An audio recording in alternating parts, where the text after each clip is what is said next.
internautes Mac TV Sénégal, bonjour et bienvenue à la une de ce mardi 10 mars que nous allons démarrer par l'épidémie de grippe qui sème la panique à Ndébène, une localité située à Daketele, 54 km de la commune de Salimata auprès de la frontière guinéenne. Ce sont plus de 40 personnes de générations différentes qui souffraient de fièvre similaire au virus Covid-19.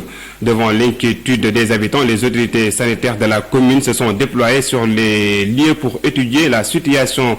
Et selon le docteur Djibril Diène, médecin-chef du district sanitaire, c'est juste une épidémie de grippe qu'ils ont l'habitude de voir chez les patients.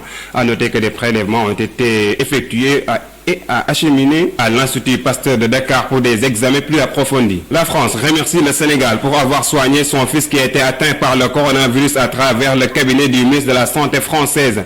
La France félicite non seulement le Sénégal pour avoir soigné son fils, mais aussi les efforts fournis par les acteurs sanitaires de ce pays. Par ailleurs, le chef de service des maladies infectieuses de Fann avance que rien d'extraordinaire a été fait pour soigner ce Français. Moussa Seydi précise que le patient ne présentait pas aucun signe grave. Cependant, il invite malgré tout les Sénégalais de faire preuve de vigilance. Lutte contre l'évasion fiscale. Les députés ont adopté le projet de loi autorisant le président de la République à ratifier la convention signée le 14 novembre 2015. A souligné que la signature de cette convention permettra au Sénégal de fiscaliser les investissements des entreprises turques et à savoir comment gestionner les revenus.